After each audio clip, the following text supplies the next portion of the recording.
തിരുവനന്തപുരം കോർപ്പറേഷനിലെ കയ്യാങ്കളിയിൽ ബി.ജെ.പിക്കെതിരെ രൂക്ഷ വിമർശനവുമായി കൗൺസിലർ വൈഷ്ണ സുരേഷ്. യു.ഡി.എഫ് കൗൺസിലർമാർ അറ്റൻഡൻസ് രേഖപ്പെടുത്തുന്നതിനിടെയാണ് പെട്ടെന്നൊരു ആക്രമണം ഉണ്ടായതെന്ന് വൈഷ്ണ പറഞ്ഞു. കൗൺസിലർമാർ ഒപ്പിടുമ്പോൾ ഇത്രയും വലിയ ആക്രമണം നടത്തുന്നത് എന്തിനാണ്? കാപ്പ കേസിൽ ജയിലിലായ കൗൺസിലർ ആർ സുഗതൻ ഒപ്പിടാത്ത രജിസ്റ്ററിൽ ആരും ഒപ്പിടണ്ട എന്നായിരുന്നു അവരുടെ അജണ്ട. ഇതിനെ നിയമപരമായി തന്നെ നേരിടുമെന്ന് വൈഷ്ണ സുരേഷ് പറഞ്ഞു. തിരുവനന്തപുരം കോർപ്പറേഷൻ കൗൺസിൽ യോഗത്തിനിടെയാണ് കയ്യാങ്കളി ഉണ്ടായത്.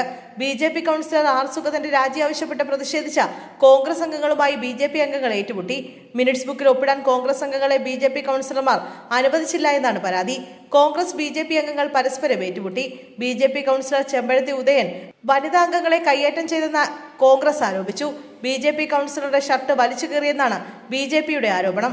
ഹാജർ ബുക്കിൽ ഒപ്പിടാൻ ബി.ജെ.പി കൗൺസിലർമാർ അനുവദിക്കാത്തതാണ് പ്രശ്നം വഷളാക്കിയതെന്ന് കെ.എസ്. ശബരിനാഥൻ പറഞ്ഞു.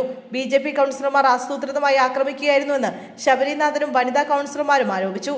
അതേസമയം കൃത്രിമം നടത്താനുള്ള കോൺഗ്രസ് ശ്രമം തടയുകയാണ് ചെയ്തതെന്ന് ബി.ജെ.പി കൗൺസിലർ ചെമ്പഴന്തി ഉദയൻ അവകാശപ്പെട്ടു.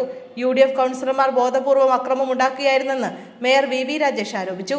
ഹാജർ രജിസ്റ്ററിലെ ചില പേജുകൾ കീറാൻ ശ്രമിച്ചെന്നും അതാണ് ചെമ്പഴന്തി ഉദയൻ തടയാൻ ശ്രമിച്ചതെന്നും മേയർ പറഞ്ഞു.